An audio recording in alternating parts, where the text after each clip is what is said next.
for me, right? Right, and I get that, and that doesn't just go towards your divorce either. I mean, there's plenty of you could blame grandpa for everything that's happened. But I could blame you or mom for everything that's happened in my life, good or bad. Mm-hmm. Well, let's just say bad. I could blame, but that does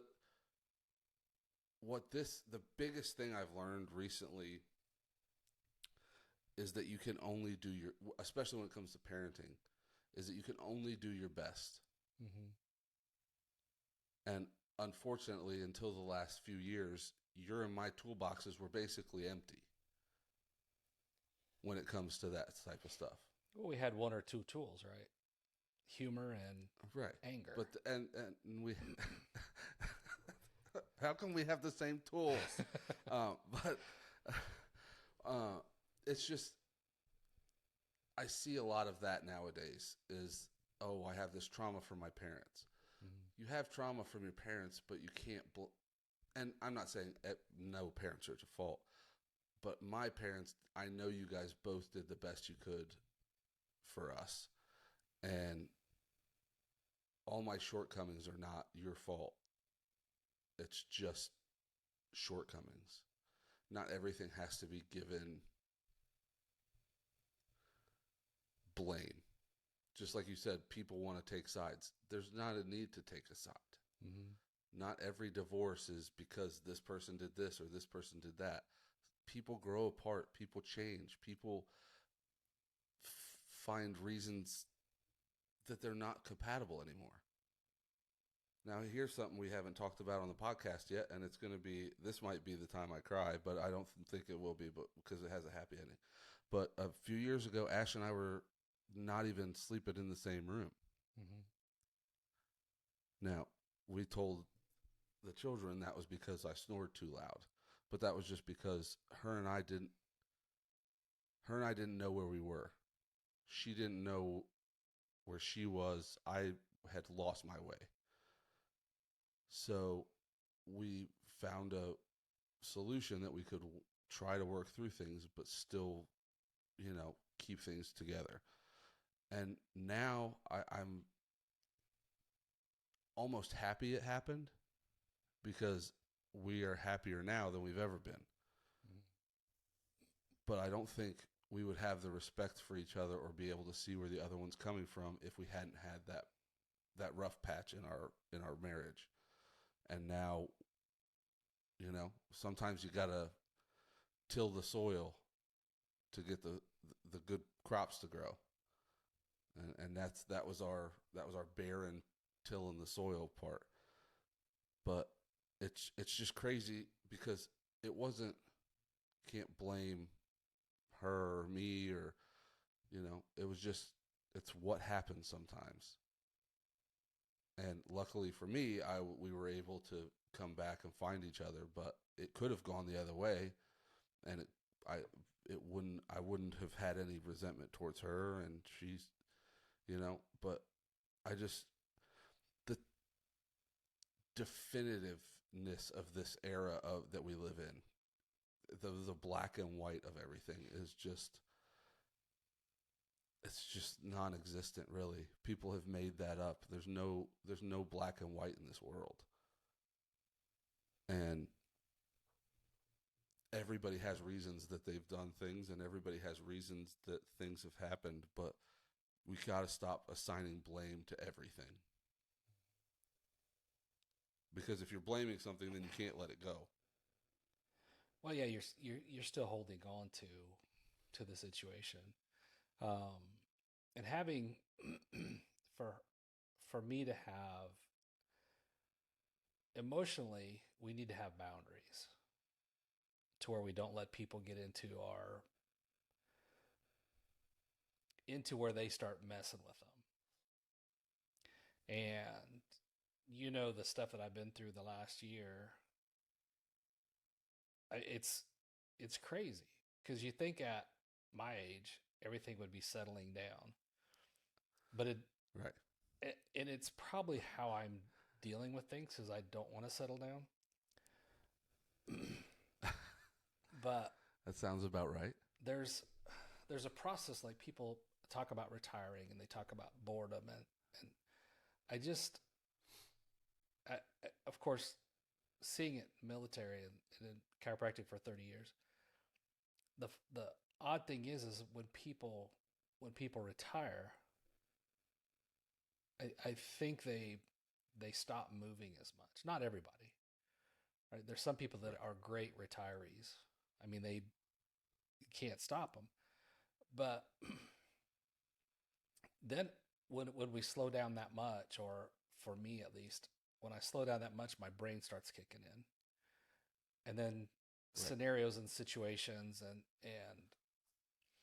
I would rather go forward than backward.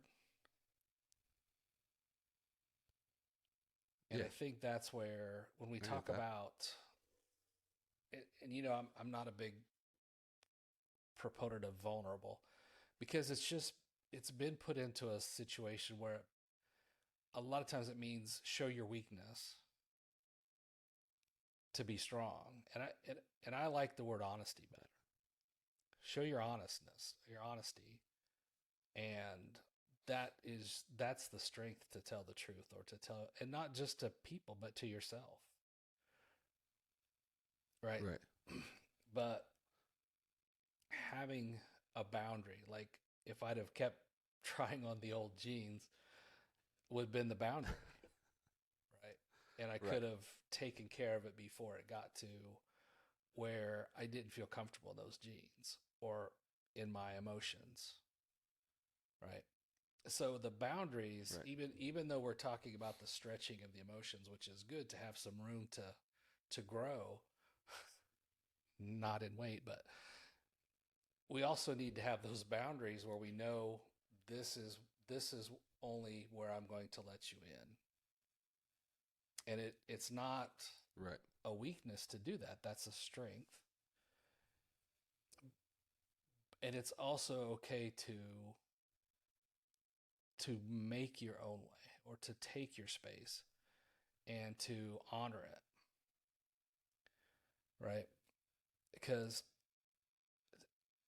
it the other funny thing is that as soon as people heard about it, and some people haven't, some people did early, and the first thing that they felt like they needed to fix me up with somebody, and I'm like,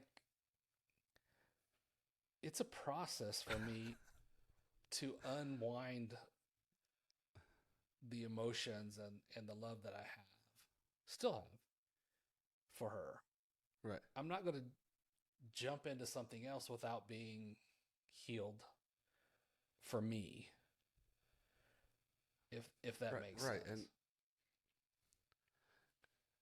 And you're not a 16-year-old who just girlfriend just dumped him. You've been married for decades. Like it's just so funny how, I mean, I guess however people want to help. I mean, at least Mm-hmm. they're if they're helping, but it's just a weird thing to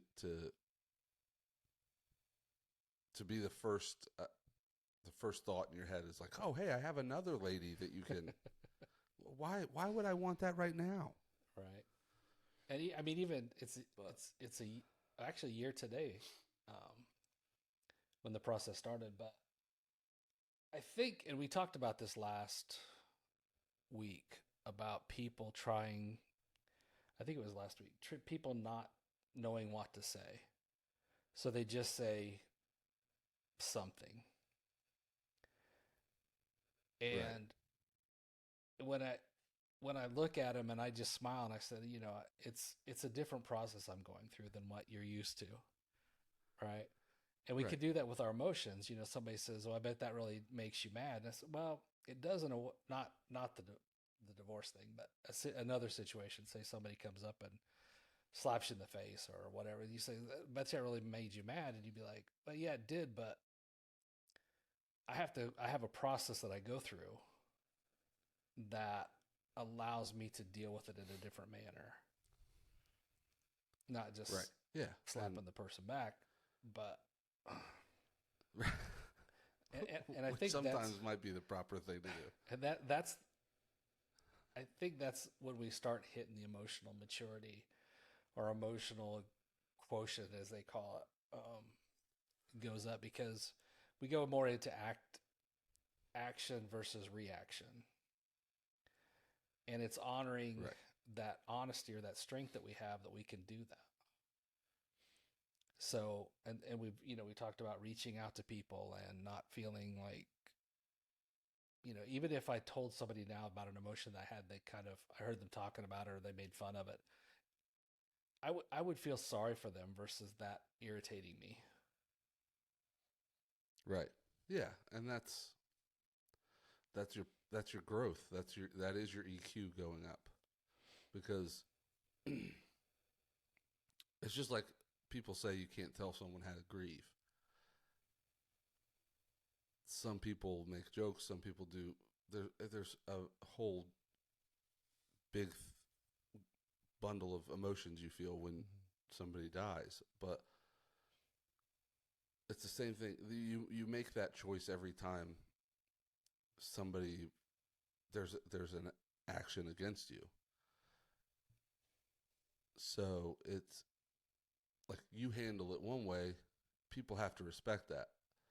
And as long as if somebody was going to handle it the opposite way, well, you kind of have to respect. As long as they're not going to hurt anybody, then you have to respect that too. Mm-hmm. But we've gotten to the point as a people that if you don't handle it my way, then because I'm going to tell you right now, I would not have handled a divorce as gracefully as you have. I would have been a rotted mess by now. But again, that's what makes us all unique. Mm-hmm. But I strive to be able to handle things like that, and that's why we do this work, and that's why we do this podcast to help not only others grow but ourselves grow. Mm-hmm. It's showing people that there's a different way than what we've been led to believe. Right. Yeah, I think the last thing I want to talk about with this is too is in that stretchy jean thing, it also took me out of being as present as I could be. Right. And that's again where the boundaries of the checking in, right? Checking in daily and saying, how do you feel? What's going on? I mean, I do my meditation, I do all my stuff, but again, it's I don't turn it inward as much as I could. And that's part of the process of self-defense. Right. So, and what I mean by that is because if I actually brought something up, then I'd have to deal with it. And if I'm not present at the time, which all the stuff that I do, the meditation and the Akashic records and all that stuff helps when I do it. But honoring Right. that my time I need to work with me, right? You I I have to be able to love me before I can not look for it someplace else. Right. Right. I always think it's a lot easier to be there for other people than to be there for ourselves. Oh, definitely. Because that gives us the opportunity not And to look inside. right. And we don't have to look inside when we're helping other people Mm-hmm. or looking at other so yeah, I get that. And it's hard. It's never easy to take stock of yourself and go, okay, well, what needs to change? What needs to happen? What do we need to do here? Mm-hmm. It's not fun. It's not easy, and it's never going to be a good time. But it's something we're learning we have to do Yeah. for sure. So that's my deal today. Stretchy jeans. All right, I like it. I like it a lot. Good stretch. Yeah, I got to stretch before soccer more often. I'll let Gray know. Let Gray know. I'll work with him on, because I know we've talked about this, doing his running, and Yeah. and I'll work with him on that. Okay. Yeah, he'll love it. All right. Do you have any call to actions? Call to action is at least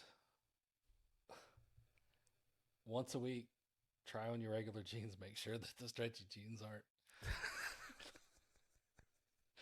making you lie to yourself.